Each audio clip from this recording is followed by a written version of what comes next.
UP सरकार को Allahabad high court से झटका। वीआईपी इलाकों में 24 घंटे बिजली देने का फैसले को कोर्ट ने बताया गैरकानूनी और भेदभावपूर्ण।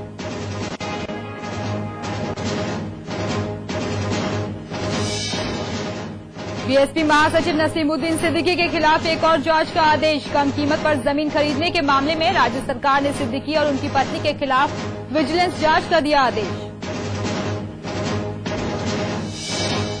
पीसीएस अधिकारी हरिशंकर पांडे ने प्रमुख सचिव नियुक्ति और लखनऊ के डीएम के खिलाफ किया मानहानि का केस। हाईकोर्ट की लखनऊ बेंच में 5 करोड़ की मानहानि का केस दायर।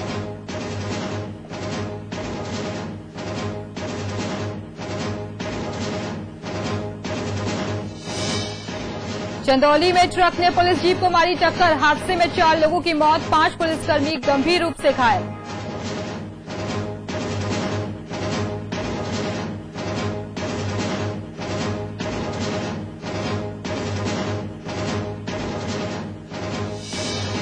और गाजियाबाद के क्लाउड9 बिल्डर को बड़ा झटका। हाईकोर्ट ने खारिज किया बिल्डर का स्टे। वैशाली में चल रहा था क्लाउड9 का प्रोजेक्ट।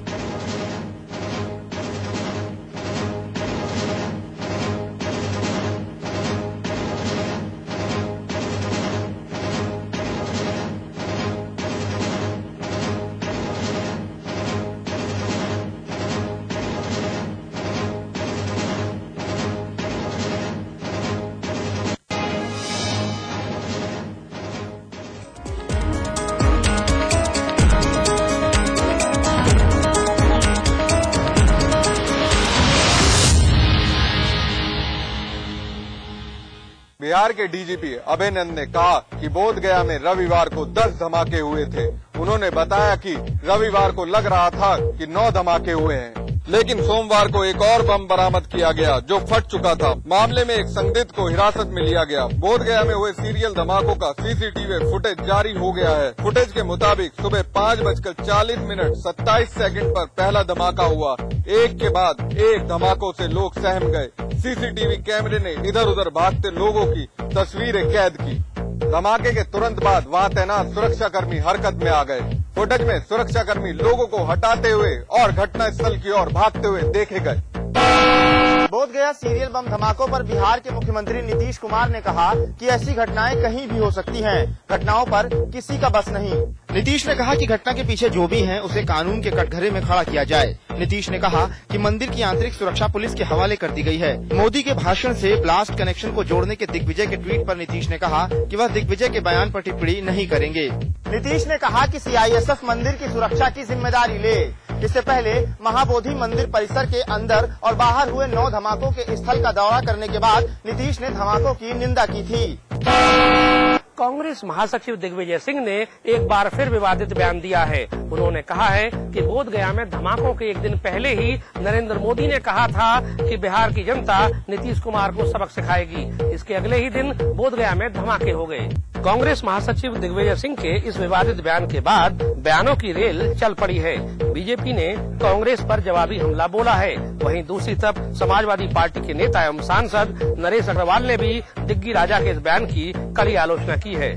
दिग्विजय सिंह के बयान के बाद बीजेपी ने उन पर जवाबी हमला बोला है। बीजेपी के प्रवक्ता राजीव प्रताप रूडी ने कहा है कि दिग्गी राजा जब आतंकवादी ओसामा बिन लादेन को ओसामा जी कह सकते हैं तो उनके इस ताजा बयान पर कुछ भी कहने का कोई अर्थ नहीं है। बोधगया में हुए सीरियल ब्लास्ट को लेकर सभी धार्मिक स्थलों पर हाई अलर्ट लगा दिया गया है। ऐसे में वाराणसी के सारनाथ स्थित भगवान बुद्ध के मंदिर में वाराणसी के आईजी जीएल मीणा ने आज निरीक्षण किया है। भगवान बुद्ध के मंदिर में आज गहन चेकिंग कराई गई। इस चेकिंग में खामियां पाई गई। सुरक्षा व्यवस्था ना के बराबर दिखी। वहीं सीसीटीवी भी काफी दिनों से खराब पड़े हैं। आईजी साहब का कहना है कि जल्द वो सीसीटीवी कैमरे भी ठीक करा लिए जाएंगे और सुरक्षा व्यवस्था भी परमानेंट बढ़ा दी जाएगी। ऐसे में घाट किनारे बसे मंदिरों में भी सुरक्षा व्यवस्था ना के बराबर दिखी। वहाँ भी जल्द सुरक्षा व्यवस्था बढ़ाने की बात कही है। 2006 में मार्च महीने में 7 तारीख को सीरियल बम ब्लास्ट में लगभग 15 लोगों की संकट मोचन में मौत हुई थी।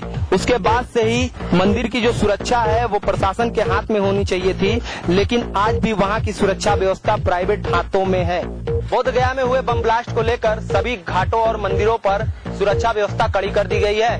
ऐसे में जगह जगह सीसीटीवी के कैमरे भी लगाए जा रहे हैं। गोरखपुर का पुराना प्राचीन मंदिर गोरक्षनाथ मंदिर जो पूर्वांचल में मशहूर है, इस मंदिर पर सुरक्षा व्यवस्था नहीं के बराबर।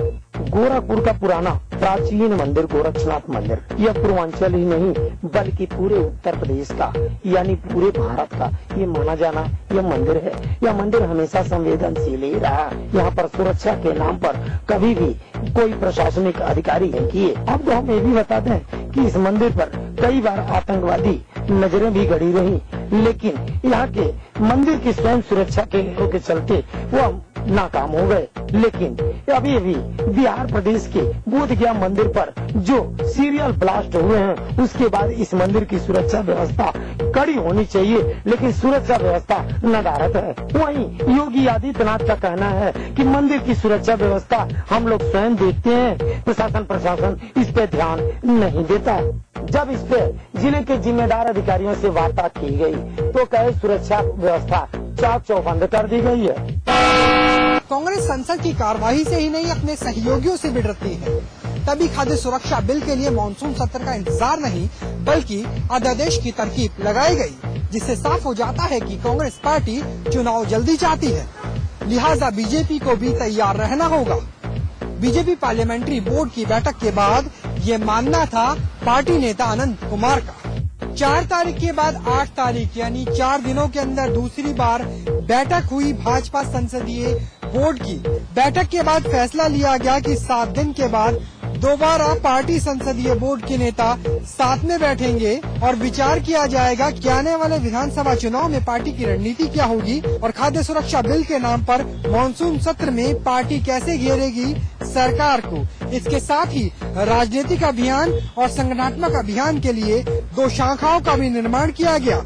हर एक विषय पे एक समिति बनेगी और समिति के सदस्यों का ऐलान राजनाथ और नरेंद्र मोदी मिलकर करेंगे। बीजेपी अब चुनावी मोड में आ चुकी है, लिहाजा पार्टी फ्रंट फुट पर खेलना चाहती है और इस साल के अंत में होने वाले 5 राज्यों के विधानसभा चुनाव को आगामी लोकसभा चुनाव के सेमीफाइनल की तरह देख रही है। सोमवार को ही पार्लियामेंट्री बोर्ड की बैठक के बाद ही सूत्रों के हवाले से नरेंद्र मोदी के ड्रीम टीम के नाम भी सामने आ गए, जिसमें नरेंद्र मोदी के अलावा अमित शाह, राजीव प्रताप रूडी, मुख्तार अब्बास नकवी, अरुण जेटली, रामलाल सरीके के नेता है। हालांकि इस टीम का ऐलान 17 जुलाई के बाद ही हो पाएगा। बोधगया में घटित हुई घटना को सपा मुखिया मुलायम सिंह यादव ने गंभीरता से लिया है। मुलायम ने कहा है कि बोधगया में जो घटना घटित हुई है उसकी जितनी भी निंदा की जाए वो कम है। यही नहीं, मुलायम ने ये भी कहा कि उस घटना की पूरी जानकारी वो खुद लेंगे, वहां से संपर्क करेंगे और पता लगाएंगे कि आखिरकार ये घटना क्यों घटित हुई है। यही नहीं, मुलायम ने ये भी कहा कि वो घटना के पीछे की असली हकीकत की जानकारी भी लेंगे।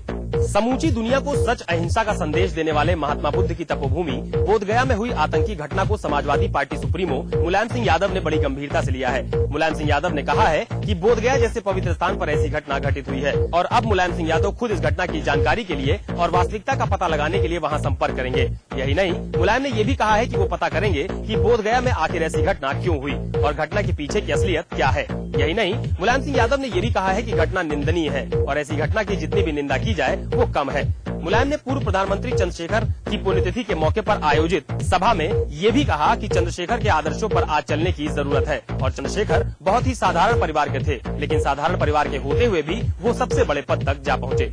बहरहाल बोधगया में हुई आतंकी घटना के बाद वहां तफ्तीश भी शुरू कर दी गई है, लेकिन ऐसे माहौल में सपा मुखिया मुलायम सिंह यादव का ये कहना कि वो वहां संपर्क कर पता लगाएंगे कि आखिरकार घटना के पीछे असली हकीकत क्या है, ने नए सियासी संकेत भी दे दिए हैं कि शायद सपा मुखिया मुलायम सिंह यादव को जांच पर भरोसा ही नहीं है। नैनीताल हाईकोर्ट ने आदेश दिया है कि तमाम सरकारी और गैर सरकारी भवनों के लिए नदियों की दी गई जमीन का आवंटन रद्द किया जाए।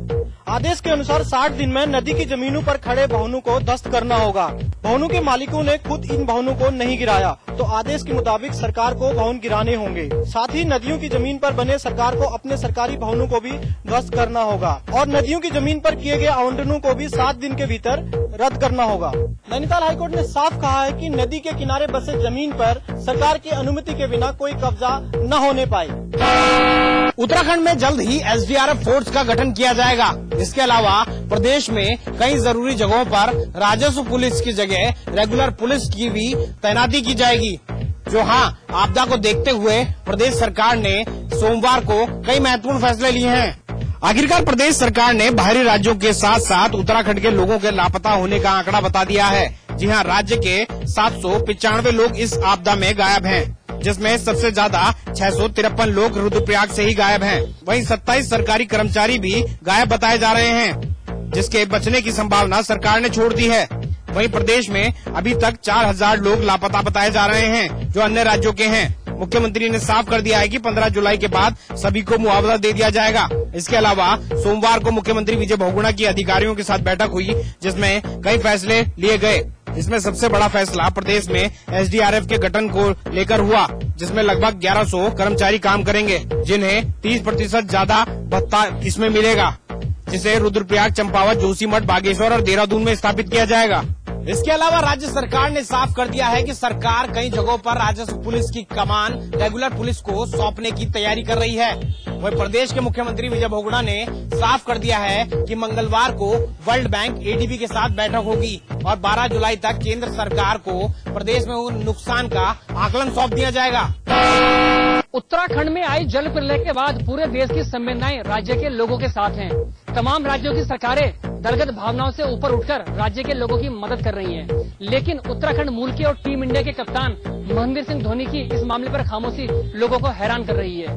जी हां, आपदा की घड़ी में पूरा देश उत्तराखंड के साथ खड़ा नजर आ रहा है। अमिताभ बच्चन, अनुपम खेर समेत अन्य हस्तियों ने लोगों के साथ संवेदनाएं व्यक्त की हैं। लेकिन उत्तराखंड मूल के और टीम इंडिया के कप्तान महेंद्र सिंह धोनी ने इस पर कुछ अभी नहीं कहा है। लोगों को ये बात हैरान कर रही है। इतना ही नहीं, राजस्थान, मध्य प्रदेश, महाराष्ट्र समेत अन्य राज्यों के मुख्यमंत्री यहाँ आकर आपदा पीड़ितों को मरहम लगा चुके हैं। इसके अलावा कई राज्यों के मंत्रियों ने आपदा प्रभावित क्षेत्रों के लोगों को मरहम लगाया है। लेकिन उत्तराखंड मूल के महेंद्र सिंह धोनी की खामोशी लोगों को हैरान कर रही है। आपको बता दें कि महेंद्र सिंह धोनी के पिता उत्तराखंड के अल्मोड़ा जिले के रहने वाले हैं।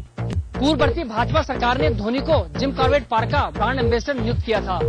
जब उत्तराखंड पर आपदा का पहाड़ टूटा है तो उनका कुछ न कहना, खामोश रहना लोगों को अचंभित कर रहा है। सूबे में आई आपदा का असर अब सरकारी राजस्व पर भी पड़ रहा है। उत्तराखंड परिवहन निगम को आपदा के बाद से रोजाना 40% राजस्व का नुकसान हो रहा है। उत्तराखंड में आई भीषण आपदा ने भारी मात्रा में जान और माल का नुकसान तो किया ही है, पर अब आपदा का असर सरकारी राजस्व पर भी पड़ने लगा है। सूबे के परिवहन निगम को आपदा के बाद से रोजाना 40% तक का नुकसान हो रहा है। पहाड़ों में यात्री जाने से डर रहे हैं और रोडवेज की खाली गाड़ियां दौड़ रही हैं। परिवहन विभाग के अधिकारियों के मुताबिक कुमाऊं क्षेत्र में रोजाना 20 से 25 लाख रुपए का नुकसान परिवहन निगम को उठाना पड़ रहा है। अगर ऐसा ही रहा तो पहाड़ों की सड़कों में रोडवेज की गाड़ियां दौड़ाना आगे और मुश्किल हो जाएगा। परिवहन विभाग के अधिकारियों का कहना है कि अगर इसी तरह बिना यात्रियों के रोडवेज बसें दौड़ती रही तो जल्द निगम को डीजल के लाले पड़ जाएंगे। उत्तराखंड में आपदा के बाद सरकार सरकारी वादे कर रही है, लेकिन कई जगह ऐसी है जहां मौसम भी साफ है और सड़कें भी सही है, लेकिन सरकार अपनी जिम्मेदारी लेने के लिए तैयार नहीं है। श्रीनगर के पास कीर्तिनगर तहसील के जाखनी गांव का, जहां पिछली 16 व 17 जून को अलकनंदा के उफानी में जाखनी गांव कई हेक्टेयर खेती की भूमि को तबाह किया तो कई भवनों को मलबे में दबा दिया। अलकनंदा की इस आपदा के बाद सरकार व जिला प्रशासन ने यहां भी राहत का आश्वासन दिया, लेकिन वह आश्वासन तरह का तरह रह गया। नतीजतन जब कोई मदद के लिए सामने नहीं आया तो जिम्मेदारी जाखनी के आसपास की महिलाओं ने ली। इन महिलाओं ने 50-50 के ग्रुप बनाए और कुदाल, बेलचा, फोड़ा लेकर खुद आपदा राहत में जुट गई। उम्मीद है कि सरकार व प्रशासन इन महिलाओं से कुछ सबक लेगी और सरकारी तंत्र को मजबूत करने की पूरी कोशिश करेगी। मौसम विभाग की ओर से जारी भारी बारिश के हाई अलर्ट और ऊधम सिंह नगर जिला प्रशासन की तमाम चेतावनियों के बावजूद नदी किनारे रहने वाले लोगों को अपनी आशियाना न छोड़ना आज भारी पड़ गया। आज एक परिवार के सदस्य को उफनाई कल्याणी नदी ने ली लिया। यहाँ युवक की जल भराव की वजह से मौत हो गई। पुलिस ने अब शव का पंचनामा भर पोस्टमार्टम के लिए भेज दिया है। रुद्रपुर में कई रोज से लगातार हो रही बारिश आज एक परिवार के लिए आफत का सबब बनकर आई। कल्याणी नदी के किनारे बसी भूत बंगला कॉलोनी में रहने वाले 30 साल के गुड्डू का परिवार बीती रात घर में घुटनों तक घुस चुके पानी के बीच किसी और जगह जाने की तैयारी में था। इस दौरान गुड्डू अपने घर का जरूरी सामान निकाल रहा था। इसी बीच घर में रखी एक बल्ली गुड्डू के सर पर गिरी और वह अपने मकान में हुए जल भराव में ही डूबकर मर गया। इस दौरान परिजन दूसरे आशियाने में थे। गुड्डू के काफी देर तक वहां न पहुंच पहुंचने पर उन्होंने अपने घर में जाकर देखा तो वहाँ गुड्डू की लाश पानी में तैर रही थी। गुड्डू की मौत से गाँव में दहशत का माहौल है। दरअसल रुद्रपुर के बीच से बहने वाली कल्याणी नदी के आसपास के लोगों ने अतिक्रमण कर दर्जनों कॉलोनियां बना दी है। अब बारिश में यह सब कॉलोनियां तालों में तब्दील हो चुकी हैं। प्रशासन हाई अलर्ट के चलते इन कॉलोनियों को खाली करने के आदेश और मुनादी काफी देर पहले ही कर चुका है, मगर लोग अपने आशियाने छोड़कर जाने को तैयार नहीं है, जिसके चलते आज एक परिवार को अपना एकमात्र सहारा खोना पड़ा। अब कल्याणी नदी के उफनाने के बाद से भूत बंगला कॉलोनी के लोग दहशत के साए तले में जी रहे हैं।